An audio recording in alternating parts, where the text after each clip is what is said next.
ساجد کے لیے رمضان میں قرآن سنانے کی اجرت لینا کیسا ہے؟ جی، جیسے ہی رمضان آتا ہے تو یہ مسئلہ بھی بڑا معرکۃ العرا مسئلہ بن جاتا ہے، اور علماء کے درمیان میں مختلف ہی مسئلہ بن جاتا ہے کہ رمضان میں جو تراویح سناتے ہیں تو اس کی اجرت لینا کیسا ہے، آیا جائز ہے یا نہیں ہے، یعنی رمضان میں تراویح لینے کا ہدیہ لینا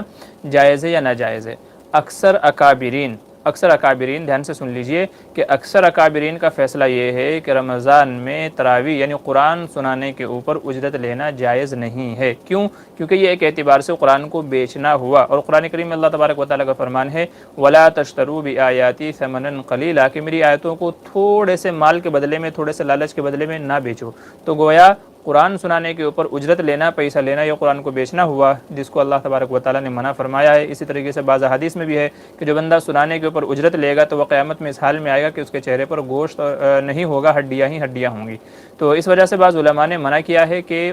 جو ہے لینا جائز نہیں ہے، چاہے آدمی متعین کر کے لے، چاہے بلا متعین کر کے لے، یا عرف وغیرہ ہو دینے کا بغیر مانگے، تو اس کی اجازت نہیں ہے۔ تو انہوں نے بالکل منع کیا ہے۔ البتہ بعض اکابر وہ ہیں کہ جنہوں نے اجازت دی ہے، جس میں سر فہرست مفتی ظفر علی خان صاحب ہیں۔ انہوں نے کہا ہے کہ جو ہے اس سلسلے میں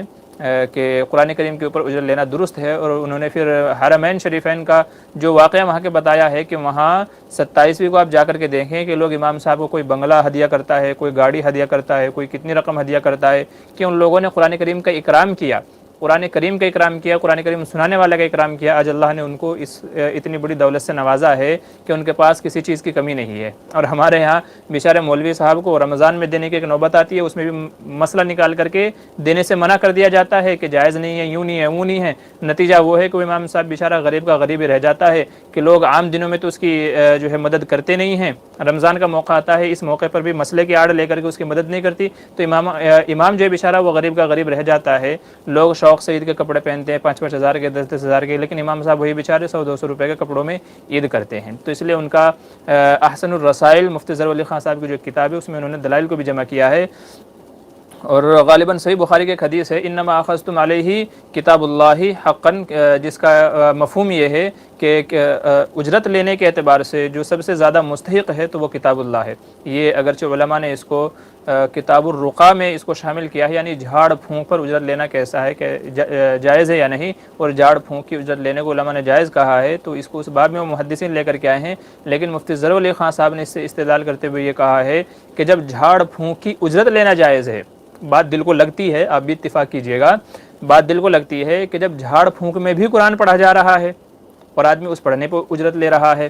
تو جب اس کی علماء نے اجازت دی ہے جیسا کہ اس حدیث میں ہے، تو پھر اگر تراویح میں سناتا ہے تو اس پہ کیوں نہیں لے سکتا ہے؟ اسی طریقے سے ایک اور مسئلہ ہے کہ اگر کوئی آدمی کسی بندے سے کہے کہ آپ میرے گھر میں آ کر کے 40 دن سورہ بقرہ پڑھیں اور میں آپ کو اس کا ہدیہ دوں گا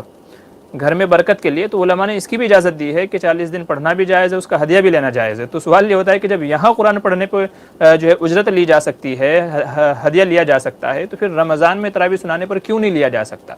تو اس لیے ان کا کہنا یہ ہے مفتی ظفر علی خان صاحب کا کہ رمضان میں تراویح سنانے کے اوپر ہدیہ لینا جائز ہے، دیا جا سکتا ہے۔ مفتی سعید احمد صاحب پالنپوری نور اللہ مرقدہ میرے استاد محترم، وہ فرمایا کرتے تھے، ان کے کئی سارے بیانات ہیں جن میں سے ایک کے اندر انہوں نے فرمایا کہ جب خوشی کا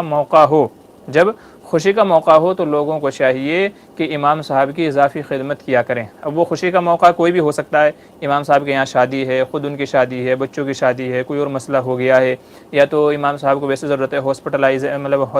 ہیں، یا کوئی اور ضرورت ہے، تو ایسے مواقع پر امام صاحب کی خدمت کرنی چاہیے۔ اور انہی مواقع میں سے ایک موقع، یہ وہ نہیں کہہ رہے ہیں، یہ میں کہہ رہا ہوں، انہی مواقع میں سے ایک موقع وہ 27 رمضان یا رمضان میں تراویح سنانے کا بھی ہے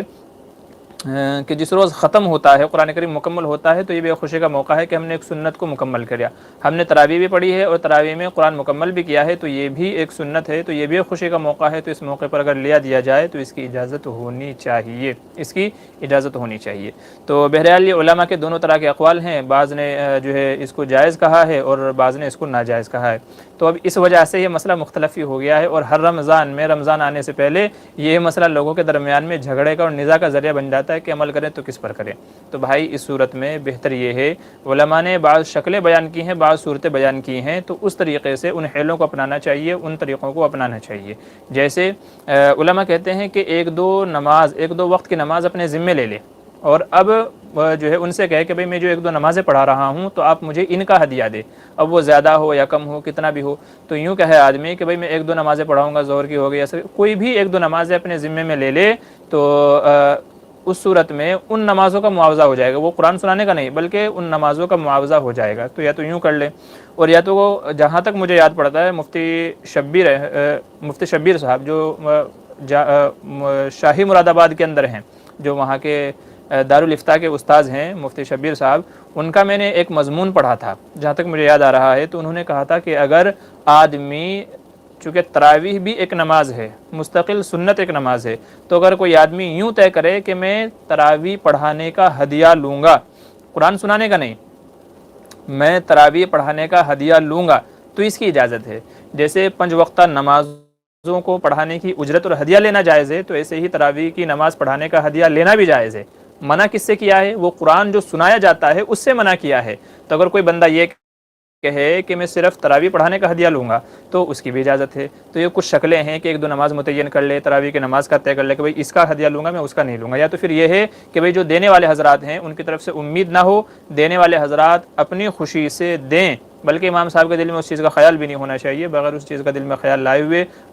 جو مقتدی حضرات ہیں وہ اپنی خوشی سے دیں، بغیر متعین کیے ہوئے دیں۔ تو یہ کچھ شکلیں ہیں کہ جن کی علماء نے اجازت دی ہے، تو ان شکلوں کے ساتھ میں دیا جا سکتا ہے۔ اور اللہ نے جس کو دیا ہے، جس کے پاس ہے، اللہ نے جس کو دیا ہے کہ جو خاندانی امیر ہے تو پھر اس کو تو لینے کی ضرورت ہی نہیں ہے، پھر اس کو فی سبیل اللہ ہی پڑھانی چاہیے۔ یہ شکلیں ان کے لیے ہیں کہ جن کو واقعی ضرورت ہے، کہ یہ ایک موقع آتا ہے، اگر ان کی امداد ہو گئی تو امید ہے کہ سال بھر ان کا خرچہ اچھے سے چل جائے گا، وہ چاہے کتابیں ہوں اور چاہے مدرسے کی کتابیں ہوں یا اور دوسری ان کی ضروریات ہو، کپڑا لتا ہو، گھر کی جو بھی دوسری ضروریات ہوں، تو امید ہے کہ انشاءاللہ اس طریقے سے ان کا کام بھی ہو جائے گا، ان کی ضروریات بھی پوری ہو جائیں گی، اور جس چیز سے علماء نے منع کیا ہے اس کیٹیگری کے اندر بھی نہیں آئیں گے، تو دونوں کام ہو جائیں گے، سانپ بھی مر جائے گا اور لاٹھی بھی نہیں ٹوٹے گی۔ تو یہ طریقے اپنائے جا سکتے ہیں، اور علماء کو اس سلسلے میں یہ اختلاف ہے۔